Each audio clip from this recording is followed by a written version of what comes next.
What's going on, everybody? Hope you're all having a fantastic day today. Now, ladies and gentlemen, today we have some pretty bad news to go ahead and discuss when it comes to Modern Warfare 3, and honestly, how I think it might go ahead and potentially change how the developers focus on, making their multiplayer experiences with their communities. But of course, ladies and gentlemen, before we go ahead and dive deep, if you do enjoy what you hear today, don't forget to go ahead and subscribe and hit that bell. We post daily here at 8 in the morning Eastern time. And last but not least, if you do want to catch any live streams, we do stream pretty much every day over on Kick. You guys can actually find a link to that channel as well as all my other socials like Twitter and Discord down in the description of this video. And we also start that stream usually around 12 to 1 p.m. Eastern time. And also, one last thing I do want to go ahead and mention. This SVA right here that I'm using in this gameplay is insane. I cannot believe I did not show any respect to this weapon whatsoever. Honestly, I just kind of pushed it aside and just focused on all the other assault rifles. But man, picking this thing back up and actually giving it a chance again, it is just a beam machine. Again, you'll see with this gameplay here, we went absolutely absurd. But okay, let's get back into the actual topic of today's video. Now, first and foremost, I would like to start this off on a little bit more of a positive note because we are going to be getting, once again, a bit more negative, especially as we go further into the video with the information that we have. But first and foremost, I do want to say that Call of Duty Modern Warfare 3 is indeed going to be going on sale very shortly. And if you guys know what I've been saying on this channel for a while now, honestly, I can't really fully support the $70 DLC mindset, but I cannot deny the fact that I've been having a really fun time on this game, and I've been telling everybody, if it goes on sale around 30 to 40 bucks, it might be worthy of picking up. Now, this sale is only going to be 30% off, so, the base game, I'm assuming, will probably be bumped down to like 50 bucks. It's a tough one. It really is a tough one. It's like $10 more than what I would probably suggest you guys picking this game up for. I still think 40 is a good point. 50 is kind of pushing it still, especially, since $60 used to be the previous firm price tag. Now it's bumped up to 70, so it feels still a little odd.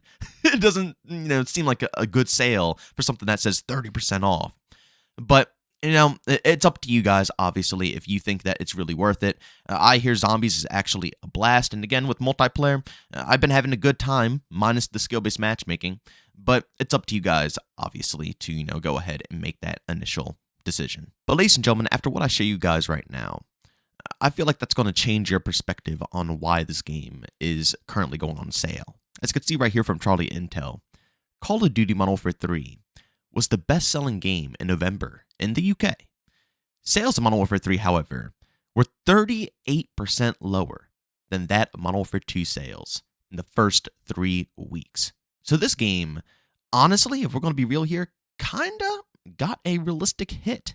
Now, of course, Charlie Intel did go ahead and state as well, based on this data, it looks like Modern Warfare 3's opening month sales were higher than that of Black Ops Cold War and Vanguard, but lower than Modern Warfare 2. So, realistically, it's not that awful, right? Because it still outperformed, some of the games are in the new generation of Call of Duty, Modern Warfare 2019 up to current date.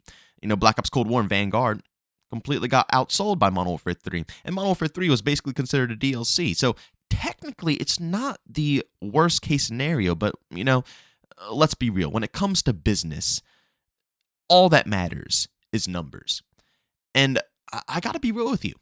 I am a little bit worried that them seeing a decrease, a 38% decrease, and we don't know if this is going to continue. That is just the stats of right now, current date.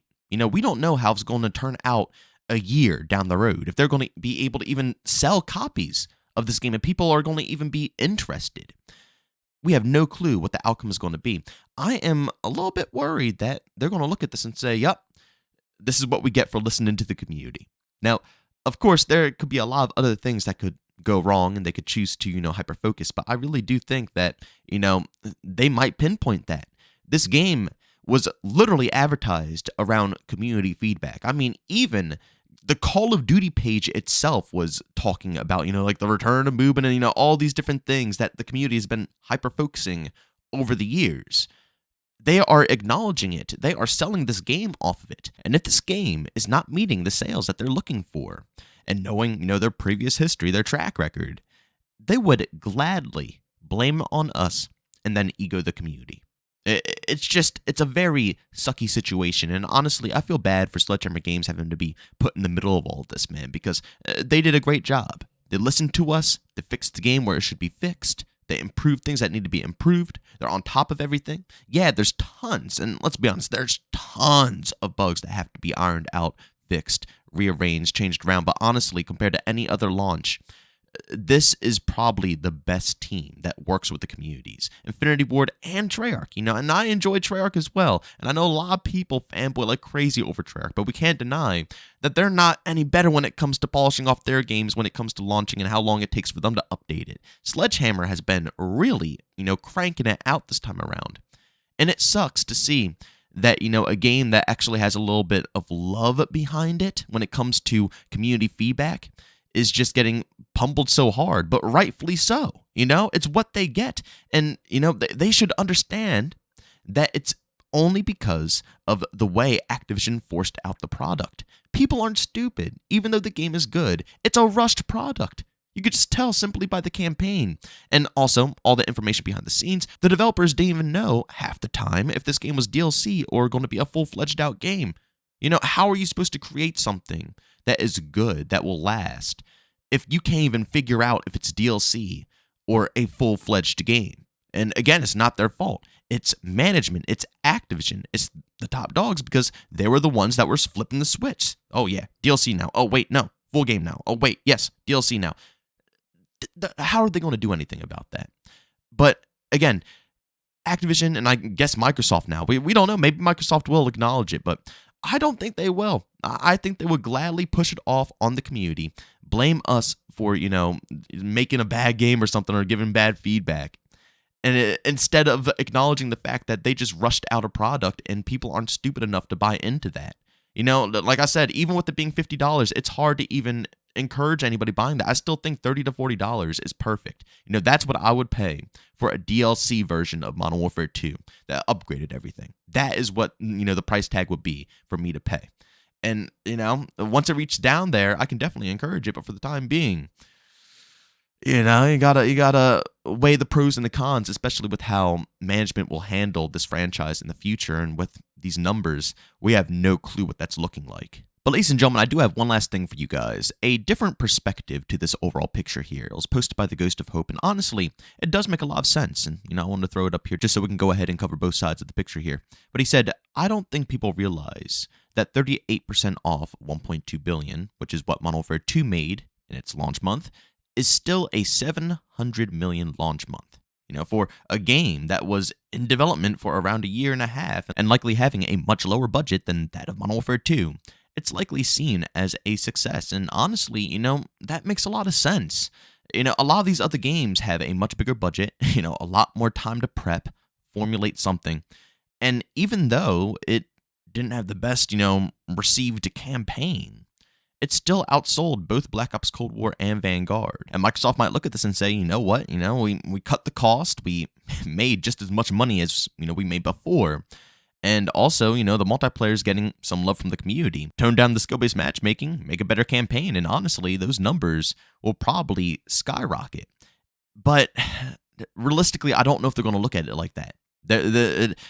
I don't even know if these people care about this game in general. They probably just look at the numbers, they see a decrease, and they think to themselves, yeah, we screwed up. All the reviews are saying that the game is horrifying, the worst one ever.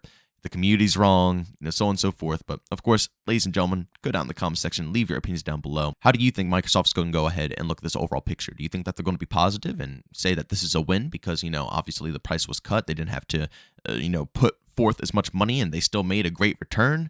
Or do you think that this is going to be a problem and they're going to see this as, just not a victory? They couldn't one up the previous game. That means, therefore, it's an issue here and the community's to blame for that. But as always, ladies and gentlemen, thank you so much for tuning in. Don't forget, leave a like if you enjoyed today's video. Leave a dislike if you hated it. Also, subscribe, hit that bell if you want to be notified for more content just like this. We indeed post Modern Warfare 3 pretty much daily on this channel at 8 in the morning Eastern Time.